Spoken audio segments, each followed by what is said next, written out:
Kami ay OFW ng Sampaloc, Manila!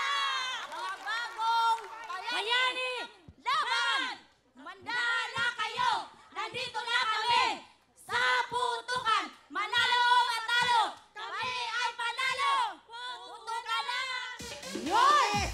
Sampaloc, Manila! Yan na. Para ang naintindihan ko lang putukan na. Okay, dahil nakapwesto na kayo, Miss Sugar? Yes, Go, ito go, na. go! Sampaloc, Manila! Ito na! Magsaya na kayo dahil meron din kayong 10,000! Yun! Okay, eto, kausapin muna natin. Tisay. Si Tisay ba, anong feeling mo? Matatalo ba ninyo yung San Isidro? Hindi po, okay lang po kapag matatalo. Masaya naman. Okay. Kausapan ka naman si Flor. Flor, ang nakuha ng taga San Isidro Parañaque ay 28.5 seconds. Medyo mabilis yun. Kaya nyo bang talunin yun? Kakayanin! Yan, malakas Positibo sila, pero eto, konting ingat. Ha? Totoo yan. Pero ano masasabi nyo? Siyempre, di kami papayag! Palaban! Kami mananalo! Sila pa rin daw ang mananalo. Tama. Hindi nyo daw sila makakabog. Naku, patunayan nyo yan. Eto na, kaya tawagin na natin. Habugin niyo muna ang ating mga bagong time to beat. Ang ating bagong time to beat ay... Ang bagong time to beat natin ay 28.5 seconds ng mga San Isidro Parañaque! Wow! Okay. Eto na sina Tisay, Flor, Micah, Jenny, Sampaloc, Manila, putukan na!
Okay. Talaga sila ay nagre-rejoice. Ang ganda-ganda na ng simula. Ano nangyari?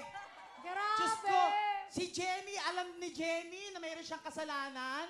Ano yung kasalanan ni Jenny?